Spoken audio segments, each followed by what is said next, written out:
Praise the Lord. Hallelujah, hallelujah. రెండు చేతులతో చెప్దాం, దేవునికి స్తోత్రం.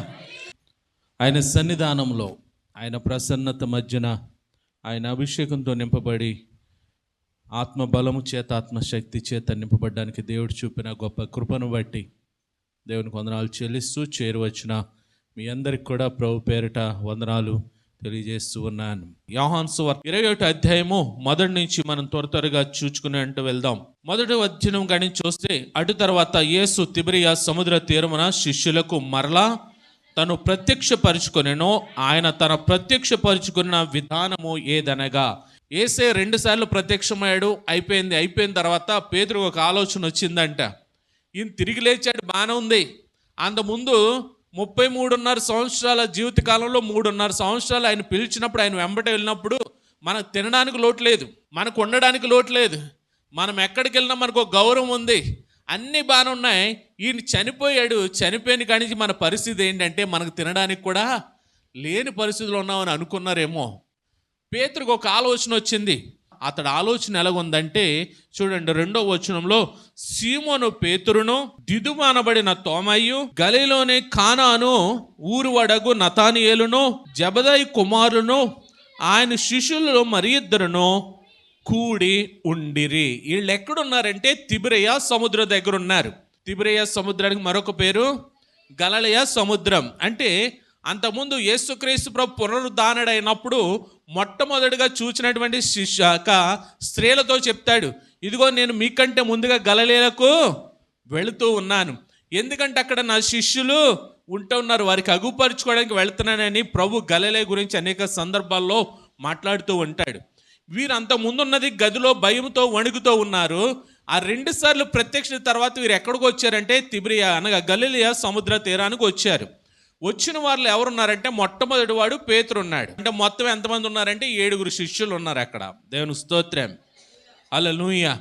వీళ్ళు 7 ఎక్కడికి వచ్చారంటే గలిలయ సముద్ర తీరానికి వచ్చారు. వచ్చిన తర్వాత జరిగిన సందర్భం చూడండి.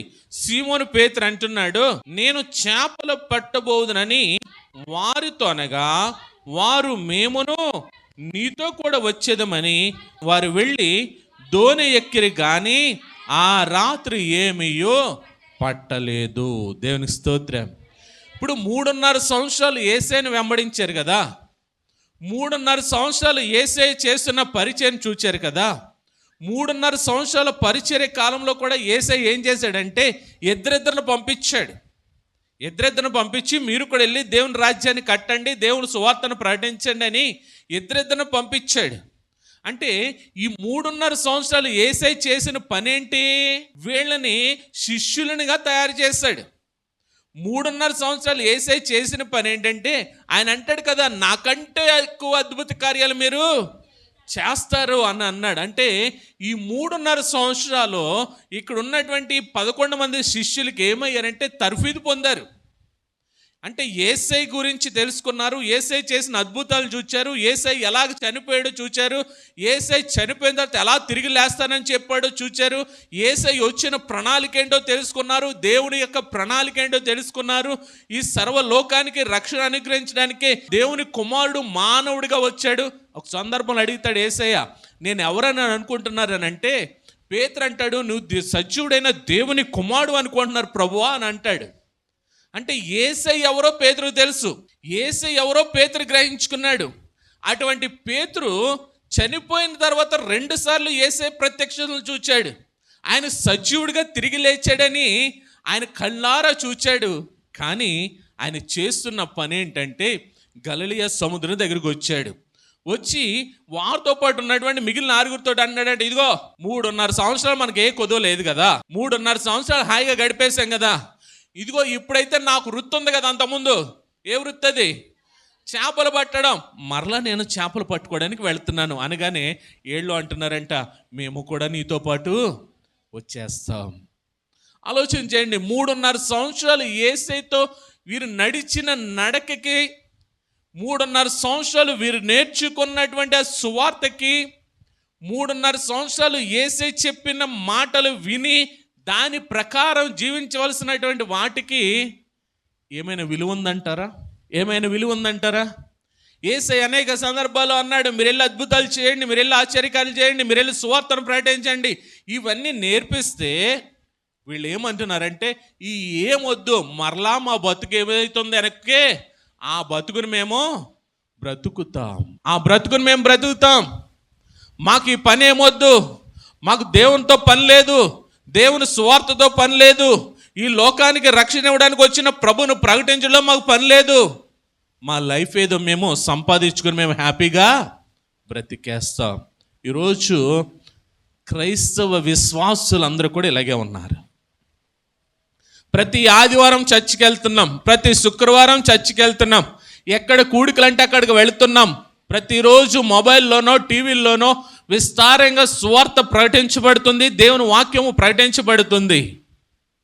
అయినప్పటికీ మనం ఎలాగ ఉంటామంటే, నా పాత బ్రతికే నాకు బాగుందండి, నా జీవన విధానమే బాగుందండి, నాకు సంపాదనే బాగుందండి, దేవునితో నాకు సంబంధం లేదండి, దేవుడితో నాకు అవసరం లేదండి, నా జీవితం ఎప్పుడు ఇదే రీతిలో ఉంటుందండి.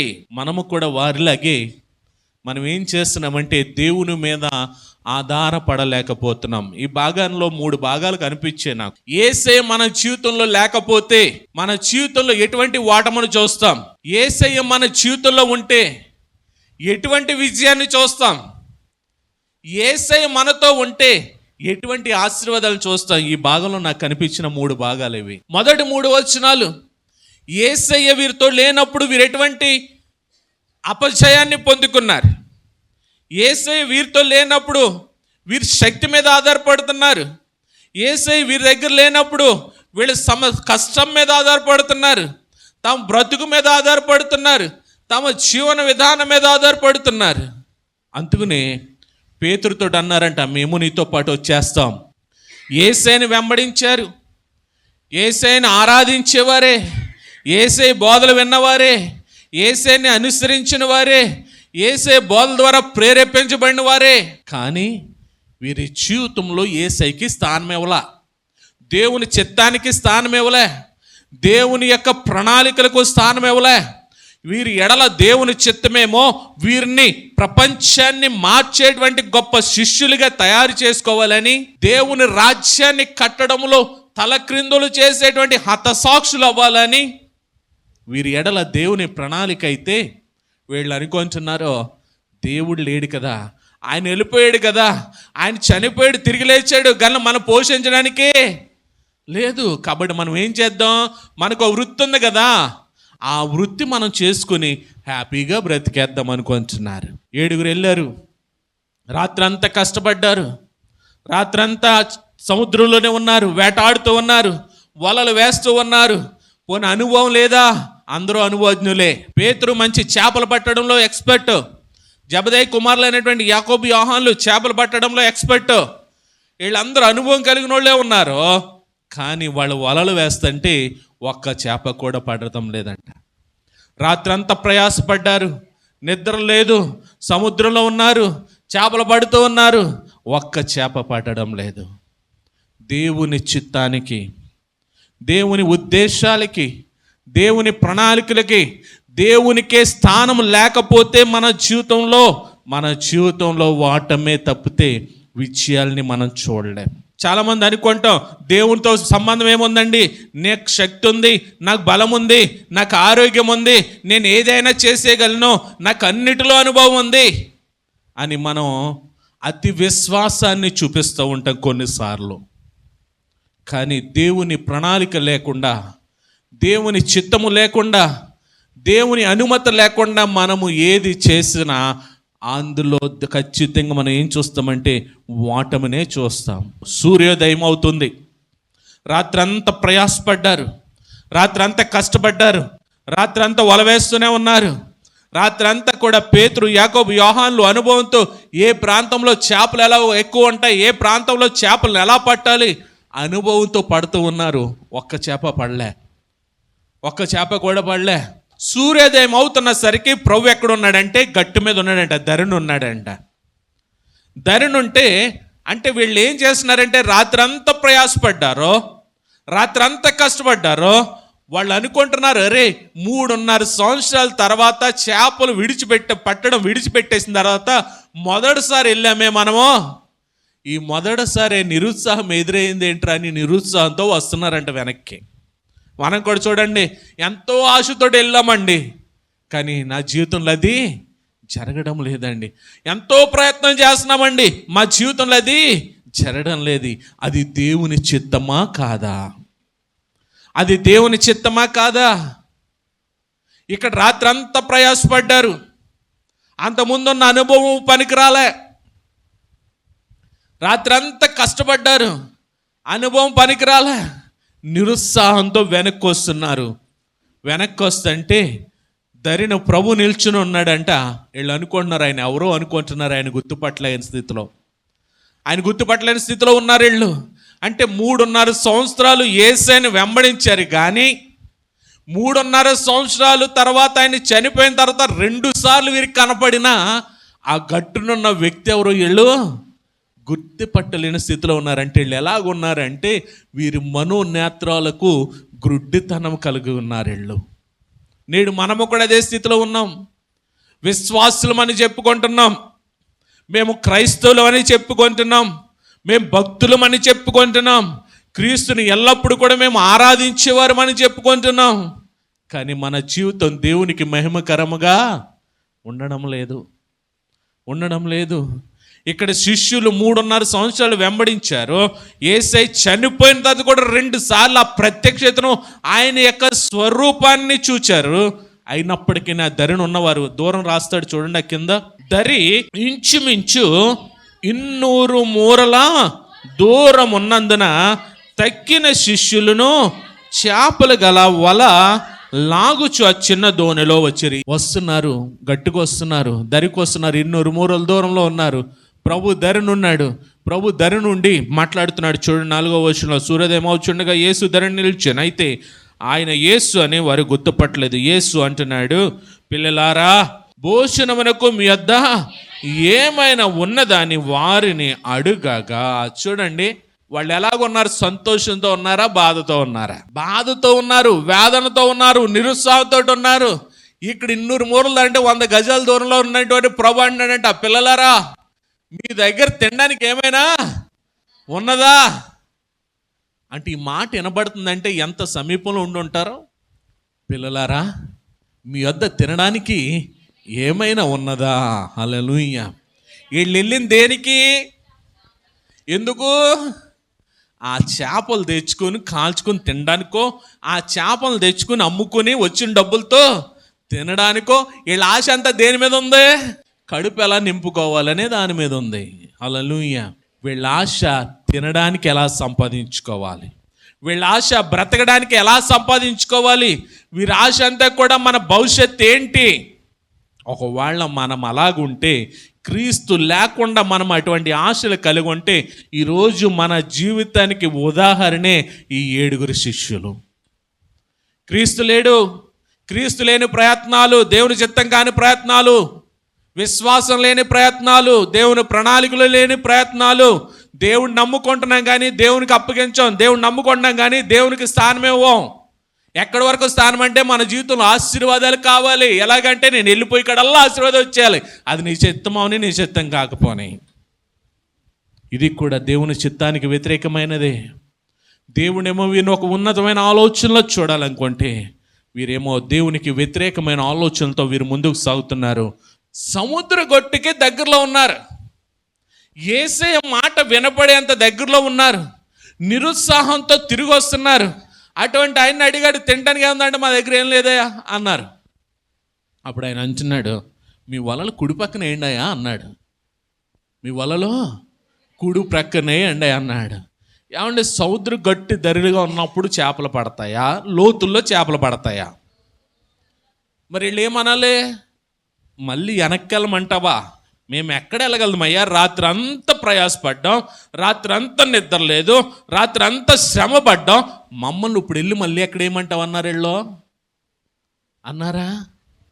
లేదు. 1, 2, చేపలు పగల పడతాయా రాత్రులు పడతాయా? సముద్రంలో రాత్రులే పడతాయి, పగల పడవు. ఇక్కడ వీళ్ళు ఎక్కడున్నారంటే దరికి దగ్గరలో ఉన్నారు, గట్టుకు దగ్గరలో ఉన్నారు.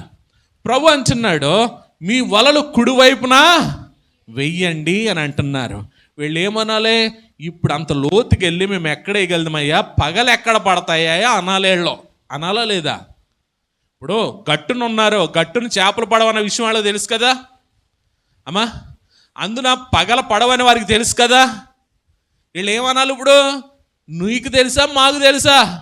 మా జీవన విధానమే అది, మా బ్రతికే అది. మేము ఎంత ప్రయాసపడి ఎంత అనుభవం కలిగిన వాళ్ళు మేమందరం చేపలు పడితే పడందే, నువ్వు చెప్తే పడతాయా?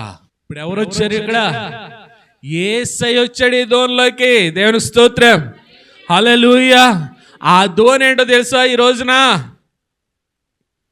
మన జీవితమే. హల్లెలూయా.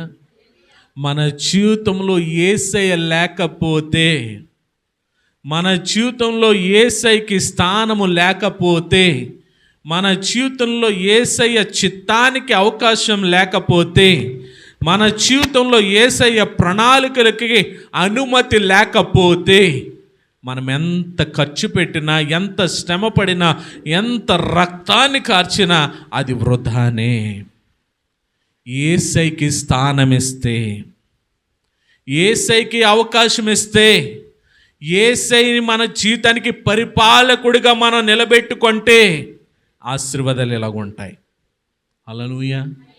అంటే ఒక పనిలోనే కాదు, చదువుల్లోనూ ప్రయత్నాల్లోనూ మనం చేసే ప్రతి అడుగులో కూడా యేసయ్యకి మన స్థానం ఇవ్వాలా. హల్లెలూయా. ఇప్పుడు చూడండి ఇక్కడ ఏమైందో. లేదని వారితో చెప్పారు, అప్పుడైనా దోణి కుడి ప్రక్క వల వేయడని మీకు దొరికిందని చెప్పాను కనుక వారు అలాగూ వేయగా చేపలు విస్తారంగా పడినందున వల లాగలేకపోయిరి. దేవునికి స్తోత్రం. ఇప్పుడు వీళ్ళకి ఏమనిపించాలి? ఆశ్చర్యం కలగాలి కదా. వీళ్ళందరూ ఎవరు? చేపలు పట్టేవాళ్ళు. వీళ్ళందరూ ఎవరు? చేపలు పట్టడంలో అనుభవజ్ఞులు. అరే, నా జీవితంలో ఎంతవరకు నేను పగలు ఎంత విస్తారంగా చేపలు పట్టడం చూడలేదే. కానీ మొదట్లోసారి జరిగింది. ఎప్పుడు? ఒక ఆయన ప్రభు ఉన్నాడు కదా, ప్రభు మన దోనిలో కూర్చుని మనల్ని తీసుకెళ్ళాడు కదా, మన చేత కుడివైపున వలలు వేయించాడు కదా, అప్పుడు కూడా ఇదే పరిస్థితి రోయ్ అనుకోవాలి. ఇప్పుడు కూడా ఎన్ని పడ్డాయి అంటే విస్తారంగా పడ్డాయి. అక్కడ లెక్క ఇచ్చాడు. ఎన్ని ఇచ్చాడు లెక్క? 153 చేపలంట. దేవునికి స్తోత్రం, హల్లెలూయా. 153 చేపలు ఎందుకు లిఖించాడో తెలియదు కానీ 153 చేపలు పడ్డాయంటే ఇక్కడ. ఏ సమయంలో? సూర్యోదయం వేళ. చేపలు ఎప్పటి వరకు పడతాయి? ఇంచుమించు 3-4 గంటల వరకునే పడతాయి. కానీ ఉదయం పట్టని కావాలనేటువంటి సమయంలో, ప్రతికూల సమయంలో 153 చేపలు పడ్డాయంట. దేవుని స్తోత్రం, హల్లెలూయా, హల్లెలూయా. వీళ్ళకి వెంటనే ఎవరు గుర్తుకు రావాలా? ఆ సందర్భం గుర్తుకు రావాలి. ఏ సందర్భం? మొదటిలో జరిగిన సందర్భం గుర్తుకు రావాలి. ఇక్కడ చూడండి ఏమైందో. కాబట్టి యేసు ప్రేమించిన శిష్యుడు ఆయన ప్రభువు సుమే అని పేతురుతో చెప్పాను. అప్పుడు ఆయన ప్రభు అని సీమోను పేతురు విని వస్త్రహీనుడై ఉన్నందున పైబట్ట వేసి సముద్రములో దునికెను. దేవునికి స్తోత్రం. ఆ సందర్భాన్ని ఎవరు గుర్తించారు? యేసుక్రీస్తు ప్రభుకి ప్రేమ కలిగిన శిష్యుడు, యేసుక్రీస్తు ప్రభుకి హృదయానుసారుడైనటువంటి శిష్యుడు యోహాను అంటున్నాడు, ఇదిగో అప్పుడు జరిగింది కదా ఈ సందర్భం. ఆ సందర్భాన్ని బట్టి ఈయన ఎవరో కాదు, మన ప్రభువే అని అప్పుడు చెప్పినప్పుడు కంట పేతురు ఆ మాట విని అప్పుడు పై వస్త్రాన్ని కట్టుకొని సముద్రంలో దూకేశాడంట. హల్లెలూయా. సముద్రం దూకింది చచ్చిపోవడానికి కాదు, సముద్రం దూకింది చచ్చిపోవడానికి కాదు, ఆ దోని కంటే ముందొచ్చి ప్రభువుని కలుసుకోవాలని. హల్లెలూయా, హల్లెలూయా. మన విషయాల్లో మనము దేవునికి స్థానం ఇవ్వకపోతే మన జీవితాల్లో వాటమని చూస్తాం. దేవుడు మనల్ని ఎల్లప్పుడూ ఎక్కడ ఉంచాలనుకుంటాడంటే విజయ గర్వంతో మనం ఉండాలని ప్రభు కోరుకుంటాడు. మనమేమనుకోండి తెలుసా? ఆ విజయం ఇచ్చేవాడు లేకపోయినా పర్వాలేదు, నా జీవితంలో నా కష్టాన్ని బట్టి నా శ్రమను బట్టి అవసరమైతే నా ప్రయాసను వెచ్చించేనే నేను విజయాన్ని పొందుకుంటాను అనుకుంటాం. మనం యేసయ్య లేకుండా మనం విజయాల్ని పొందుకోలేం. చూడండి, మనం ఈ లోకంలో దేనికి ప్రాధాన్యత ఇస్తున్నామంటే దేవుని నిర్ణయాలకి ప్రాధాన్యమేమో, దేవుని చిత్తానికి ప్రాధాన్యమేమో, దేవుడికి స్థానమేమో. మనం ఏ తలంచినా తలంపుల్లో కానీ, పనుల్లో కానీ, క్రియల్లో కానీ, కార్యాల్లో కానీ దేనికి కూడా దేవునికి అవకాశమేమో మనం. కానీ దేవుని లేకుండా చేసేది జరుగుతుంది, బాగా జరిగింది అని అనిపిస్తుందేమో, కానీ అది ఫలింపు కలిగేదిగా ఉండదు. ఎందుకంటే మనం ఆధారపడుతుంది లోకం మీద ఆధారపడుతున్నాం, లోకాశల మీద ఆధారపడుతున్నాం. కానీ దేవుని యొక్క ఆశీర్వాదాల కొరకు, దేవుని యొక్క చిత్తము కొరకు, దేవుని యొక్క ప్రణాళిక కొరకు మనము ఆయనకి స్థానం ఇవ్వడం లేదు. మనం ఆయన వచ్చి ధరిని నిలబడి కుడివైపున ఏంటంటే వీళ్ళు 153 చేపలు పట్టగలిగారా లేదా? లేదంటే వీళ్ళ జీవితం ఎలా ఉండేది? నిరుత్సాహంతో వచ్చి, ఏంట్రా చాలా కాలం తర్వాత చేపలు వేటకి వెళ్ళాం కదా, ఒక్క చేప అయినా పడలేదు, రాత్రి అంతా కష్టపడ్డాం, ఎలారా ఈరోజు మనం తినడానికి, ఎలారా మనం బ్రతకడానికి అని ఆ నిరుత్సాహం ఎలా ఉండాలి వాళ్ళ జీవితంలో? కానీ ఆ నిరుత్సాహానికి ప్రభు ముగింపు పలికాడు. హల్లెలూయా. ఎప్పుడో తెలుసా? వాళ్ళు ఎప్పుడైతే ప్రభు మాటను విన్నారో. హల్లెలూయా. మనం చాలాసార్లు ఇదో పొరపడతాం. నాకంటే నీకు తెలుసా, నేను ఇందులో ఇన్ని సంవత్సరాలు అనుభవం కలిగిన వాడినే, నా అనుభవం ముందు నువ్వు చెప్తే నేను వినాలా అనుకుంటాం. ఇప్పుడు ఏళ్లే పేతురు ఉన్నాడు అనుకోండి, ఇంచుమించు చేపలు పట్టడంలో 30 సంవత్సరాల ఎక్స్పీరియన్స్ ఉంది పేతురికి. యేసయ్యకి ఏమైనా ఎక్స్పీరియన్స్ ఉందా చేపలు పట్టడంలో? లేదు. ఇప్పుడు ఈ ధరిని నిలబడిన యేసయ్య అన్నాడు, ఒకసారి కుడివైపుకి వేయండి అంటే పేతురు వీళ్ళు ఏమనాలి? మాకు తెలుసా, నీకు తెలుసా? మాకు తెలిసినంత నీకేమన్నా తెలుసా? నువ్వు ఎప్పుడైనా చేపలు పట్టావా? నువ్వు ఎప్పుడైనా చేసావా అని అనాలి అక్కడ. కానీ వీళ్ళు ఎవరి మాటకు లోబడ్డారు తెలుసా? యేసయ్య మాటకు లోబడ్డారు. దేవునికి స్తోత్రం. చూడండి, ఇక్కడ జరుగుతున్న సందర్భం ఏంటంటే దేవుని మీద మనం ఆధారపడాలి. యేసయ్యకి మన జీవితంలో స్థానం ఇవ్వాలి. ఎందుకంటే ఆయన మనకి సహాయకుడైన ఆయన ఉంటే మనకి భయమే ఉండదు. ఇప్పుడు ఏమి లేదురా బాబు అని దిగాలతో వస్తున్నాడో, ఈయన మాట అనగానే వీళ్ళకి భయం పోయిందా, దిగులు పోయిందా, నిరుత్సాహం పోయిందా? యేసయ్య ఉంటే అలా ఉంటుంది పరిస్థితి. దేవునికి స్తోత్రం. మొత్తం మీద యేసయ్యని గుర్తించారు. పేతురు సముద్రంలో దూకేశాడు, గట్టుకొచ్చాడు. పేతురు, యాకోబు, యోహాన్లు, నతానియేలు, తోమా, మరిద్దరు శిష్యులు వీళ్ళందరూ కూడా దోల్లో వెనక వచ్చేసారు. వీళ్ళు వచ్చినప్పటికీ గట్టు దగ్గర పరిస్థితి ఏంటి చూడండి. వీళ్ళ ఆశ ఏంటి?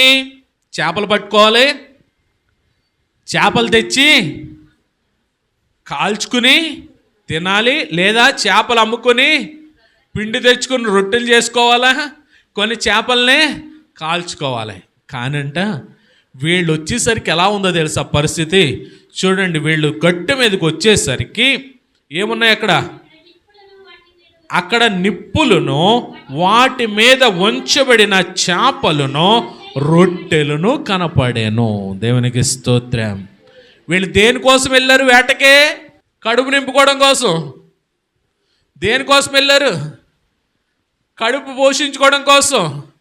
కానీ యేసయ్య మన జీవితంలోకి వస్తే, యేసయ్యకి మనం అవకాశం ఇస్తే, యేసయ్య మన జీవితానికి పరిపాలకుడుగా ఉంటే మనం ప్రయాసపడవసరం లేదు. హల్లెలూయా. ఎందుకంటే వీళ్ళు గట్టు మీదకి వచ్చినప్పటికీ వేడి నిప్పులు ఉన్నాయంట, నిప్పుల మీద చేపలు, రొట్టెలు కూడా కాల్చున్నాయంట. హల్లెలూయా. వీళ్ళు ప్రయాసపడుతున్నారా? వీళ్ళు కష్టపడుతున్నారా? వీళ్ళు శ్రమ పడుతున్నారా? ఆశీర్వాదం వీళ్ళ ఎదురుగా ఉంది. ఇక్కడ ఆశీర్వాదం వీళ్ళ ఎదురుగా కనపడుతుంది. వీళ్ళు దేనికోసం అయితే ప్రయాసపడుతున్నారో, ఏ ఆశ కలిగైతే వీళ్ళు రాత్రి అంతా ప్రయాసపడ్డారో, ఆ ఆశని ఇక్కడ దేవుడు ఏం చేస్తున్నాడంటే తృప్తిపరుస్తూ ఉన్నాడు ఇక్కడ. హల్లెలూయా.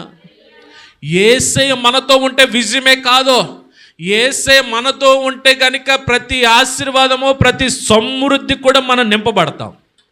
ఆమేన్, ఆమేన్. యేసయ్య మన జీవితంలో ఉంటే మన కష్టంతో పని లేదు. యేసయ్య మన జీవితంలో ఉంటే మన శ్రమతో పని లేదు. యేసయ్య మనతో ఉంటే మన ప్రయాసతో పని లేదు. ఆయనే మనల్ని పోషించువాడు. హల్లెలూయా. ఆయనే మనల్ని సమృద్ధితో నింపువాడు. ఆయనే మనల్ని ఆశీర్వాదాలతో నింపువాడు. ఇక్కడ చేపలు పడడానికి ప్రయాసంతో తిరిగి రాత్రి అంతా కష్టపడి నిరుత్సాహంతో వస్తున్న వారికి యేసయ్య ఎప్పుడైతే వారిని కలుసుకున్నాడో, యేసయ్య కలుసుకున్న మాట విన్నారో, ఈరోజు లోపం ఎక్కడో తెలుసా? ఆ వినకపోవడమే. గట్టిగా హల్లెలూయా చెప్దాం. ఈరోజు మనం ఎందుకు ఆశీర్వదించబడతలేదంటే ఆయన మాటను మనం వినకే. ఆ మాట వింటే ఖచ్చితంగా మనము ఆశీర్వాదాలు చూస్తాం. యేసయ్య మనలో ఉండాలమ్మా, అప్పుడే మనకు సమృద్ధి అన్నమా. అలాగండి అంటున్నారు, అంతే అయిపోతుంది అక్కడతోటి. ఈ వాక్యాన్ని మన లైఫ్లోకి ఇంప్లిమెంట్ చేసుకోవట్లేదు. వీళ్ళు గట్టు మీదకి వచ్చినప్పటికి నిప్పులు ఉన్నాయి, నిప్పుల మీద చేప ఉంది, రొట్టెలు ఉన్నాయి, ఇవన్నీ ఉన్నాయంట. చూడండి అక్కడ ఏమైందో. మొత్తం చేపలు తీసుకొచ్చారు. గట్టు మీదకి వచ్చిన 153 చేపలు, ప్రభు సిద్ధపరిచినటువంటి చేపలు రొట్టెల్ని కూర్చుని వాళ్ళందరూ చక్కగా భోజనం చేస్తున్నారంట. వీళ్ళు కాల్చారా? వీళ్ళు రొట్టెలు చేశారా? చేపలు నీట్గా చేశారా? ఎప్పుడైతే ప్రభు మనతో ఉంటాడో మన జీవితంలో సమృద్ధి ఉంటుంది. హల్లెలూయా. యేసయ్యకి రొట్టె విరడమన్నా, రొట్టెలు పంచడమన్నా చాలా ఇష్టం. ఎందుకంటే ఆ సహవాసంలో మనం ఉండాలని కోరుకుంటాడు ఆయన. హల్లెలూయా.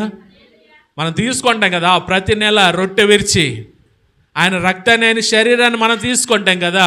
అది దేనికంటే సహవాసానికి సాదృశ్యం. ఇక్కడ కూడా ప్రభు వీళ్ళు ఎక్కడున్నారో చూసేటప్పటికి వీళ్ళ గలిలయ సముద్రం దగ్గర వీళ్ళు కష్టపడుతున్నారు, శ్రమ పడుతున్నారు, ప్రయాసపడుతున్నారు, నిరుత్సాహంతో తిరిగి వస్తున్నారు. వీళ్ళు అనుకున్నాడు ప్రభు, అరే వీళ్ళు నాకు అవకాశం ఇవ్వలేదే, సర్లే వాళ్ళ దగ్గరికి వెళ్దాం అనుకున్నాడు. వచ్చాడు, గట్టు మీదకి వచ్చాడు. ఏమైనా ఉన్నాయా అని అడిగాడు. ఏమీ లేవన్నారు వాళ్ళు. మనం కూడా అదే చెప్తున్నాం కదా. ఎక్కడండి? అన్నీ అప్పులేనండి. ఎక్కడండి? మా ఇంట్లో లేమండి, కొదువండి అని అంటున్నామంటే మనం యేసయ్యకి స్థానం ఇవ్వలేదని అర్థం.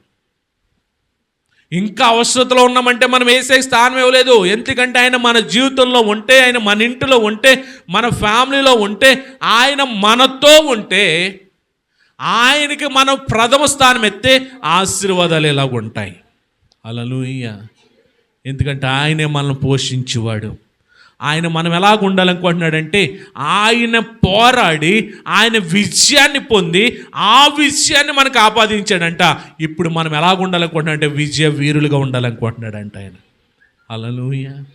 ప్రభుకి స్థానం ఇవ్వకపోతే, ప్రభు మాటల్ని మనము విలువనిచ్చేవారుగా లేకపోతే, మన జీవితం మొదటి 3 వచనాల్లో ఏదైతే వాటమును చూచారో ఆ వాటములో మనం ఉంటే, ఈరోజైనా మన హృదయాల్ని తెరిద్దాం, ప్రభువుకి అవకాశం ఇద్దాం. ప్రభు మన జీవితాల్ని పాలకుడిగా మనం నిలబెట్టుకుందాం. ఆయన పాలిస్తే మన శ్రమ ఉండదు, కష్టం ఉండదు, బాధ ఉండదు, నిరుత్సాహం ఉండదు, ఏది ఉండదు. మన జీవితం అంతా ఆశీర్వాదాలమయంగా ఉంటుంది. కాబట్టి అలాగ ఉండడానికి పరిశుద్ధాత్మ దేవుడు మనందరికీ సహాయము చేయనుగాక. ఆమేన్. ప్రార్థన చేద్దాం. ప్రేమగల తండ్రి, కృపగల దేవా, నీకు వందనాలు తండ్రి. నేను ఇంతవరకు ప్రభు యేసయ్య ఉంటే ఆశీర్వాదాలు, యేసయ్య ఉంటే సమృద్ధి, యేసయ్య ఉంటే ఫలవంతమైన జీవితం, యేసయ్య ఉంటే విజయవంతమైన జీవితం. ఈరోజు మాతో మాట్లాడాం ప్రభు. మా హృదయాలను తెరుస్తున్నాం. మా హృదయాలను శుభ్రపరచండి. మా హృదయంలో నేను ప్రతిష్ఠించుకొని మా జీవితానికి మీరే పాలకుడిగా ఉండండి. మా జీవితాన్ని మీరే పరిపాలించండి.